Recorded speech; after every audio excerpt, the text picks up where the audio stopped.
Okay, distressed sales, mortgagees in possession, people in trouble as real estate agents. Are we seeing it much in the marketplace? And can you pack a bargain? Stay tuned.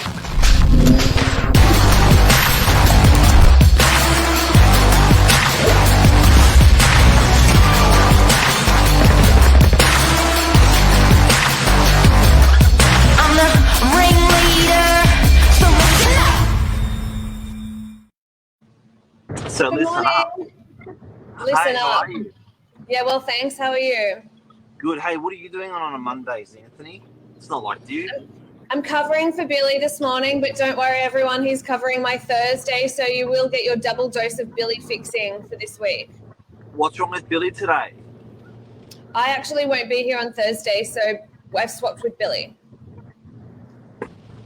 Did a switcheroo. Mortgagee session. Mortgagee in possession. Look, it's not something that I've had. It's not something that I've had much to do with. In the 12 months that I've been at Novak, I think we've had, maybe 2 or just 1 listing out of everything we've sold residential or put on the market. There's been 1, maybe 2. So they don't pop up very frequently from my point of view, from my opinion. And then people are thinking there could be an opportunity now with the cliff, the interest rate cliffs where people are coming off fixed rates. So people are saying, like, you know, there's people are on fixed rates of like 2%, they're going to like 6%. That's going to cause delinquency in loans. I had an interesting interview with Commonwealth Bank has 20% of the loans in Australia, and the chief economist, Alicia and I did a one-on-one interview with, and that was one of our questions about the delinquency in loans. Now, according to Commonwealth Bank, who has 20% of loans in Australia, they've been tracking well.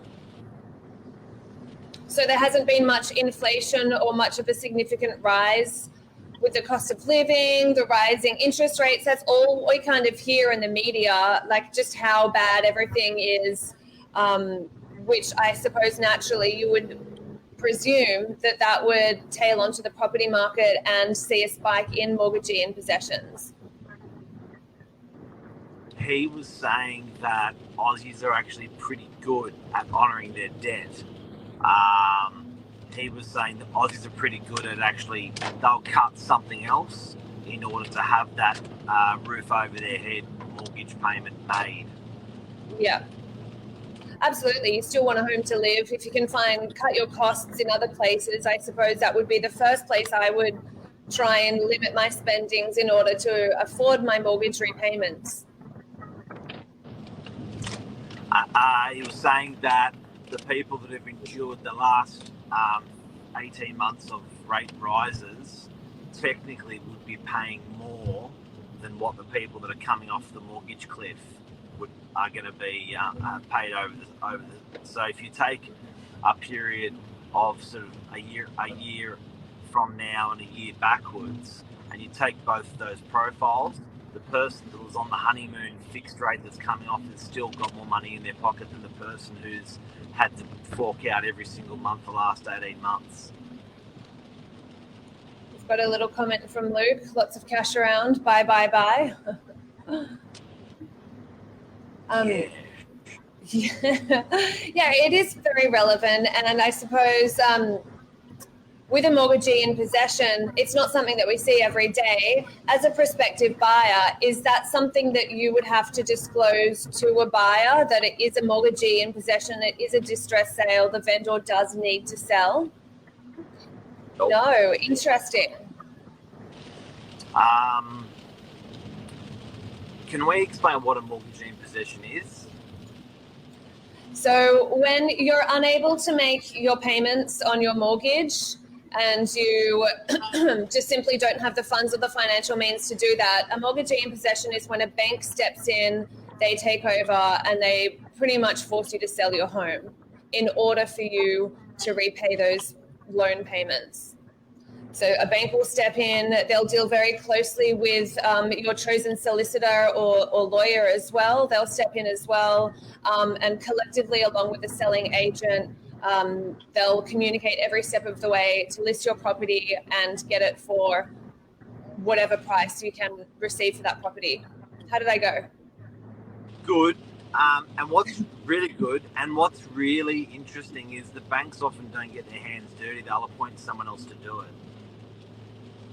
Yeah. So Well, as a bank, you wouldn't want to have that kind of stigma associated with you. You'd pass that on, let someone else step in because you don't want to be the big, very bad guy.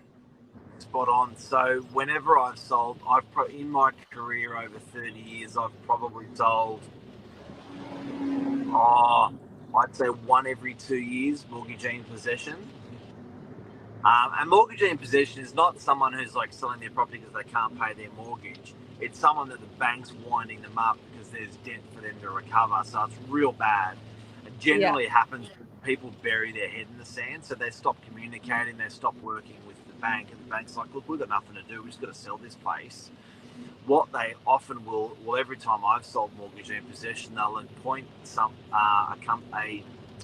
it's almost like, it's like an administrator that actually looks after that sale. So it's an independent company. They're often like backed by valuers and stuff like that. So they're property guys, and they will actually manage that process on behalf of the bank. And then the bank didn't make the decision to do it.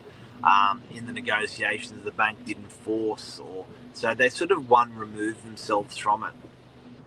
Yeah, which makes perfect sense.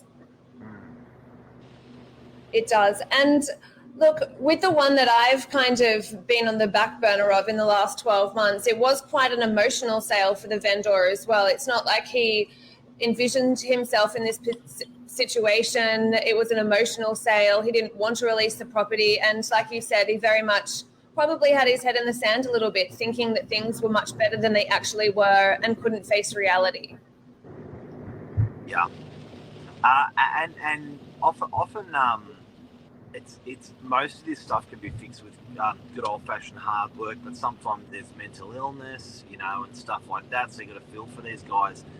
Now, buyers out there that are looking for mortgagee in possession, how do they find them? How do you find them? Well, I suppose, I don't know, if you purchase a strata report for an apartment and you see how much the vendor is in arrears in his payment, that could be an indication. It's probably the cleverest way. I reckon it's almost the only way, because you're not really going to find out that the bank's, the bank sort of isn't on the front page of the contract as the seller, put it that way. Yeah. It's not obvious. It's hard to find. Mortgagee in possessions will often like to go to auction. So I guess your odds are greater if you're buying a property by auction. Why do you think that is? What do you think is this connection to an auction with a mortgagee in possession? They want to appear like they've acted in the best interest of the client. So whenever I'm selling on behalf of banks, the hugest thing that they want to do is cross every single T and dot every single I. It's more about compliance than it is the price. If anything, they don't even really care about the price, but they want to make sure and guarantee and display that every single thing has been done properly in the order of the sale. So often, if you have an asking price on it and you sell it within the first 3 days, you could say to the bank you sold it too cheap. But if you run it through that auction process of 4 weeks, the bank will go, well, we went through the whole process of an auction and that's the best price. We let everyone bid equally. We didn't choose one buyer over the other. Well, I suppose that's also the best way to determine the market rate, the market value of a particular property as well. Put it to auction. What are the people willing to pay? Even if it's not an asset that actually suits being auctioned, it's just a process that suits the situation. Interesting. And before we go, mortgagee possessions, they are out there It is happening. We're not seeing that many of them. To hand on our heart, to be completely honest with you, we've probably done one or lucky two if in the last 12 months. Do you reckon we're going to see more of them? Look, I think we'll see at least one in the next 12 months. Now, if you're a bit of a predator looking for mortgagee in possessions, your odds will be higher if you look at the auction properties. Your odds will be higher if these strata levies have not been paid. It's a good sign. But there's really going to be no clear indicator in the market that there's distress on the client, so it's going to be hard for you to find. Absolutely, I agree. What else? That's it. Ooh. Just need to have a sip of water, Mark. I'm not feeling very well. Oh, you did this last time. Go have a water. So guys and girls, mortgagee in possessions, it's even affected Xanthony, even though she doesn't have a mortgage. Good luck, Xanth. And yeah, certainly, I think the flow rate of people actually having these delinquencies is actually going to be not as high as people think. People are out there going, we're waiting for it. Well, we haven't seen it in the last 18 months. We don't think we're going to see a lot more over the next 18 months.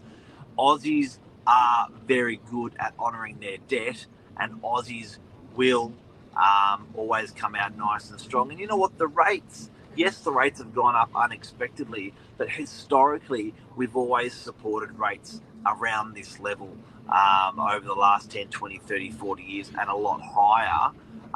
So I think mortgage delinquency is going to be very rare. Yep, absolutely, I agree. The struggle's real, Xanth. The struggle's real. See you later.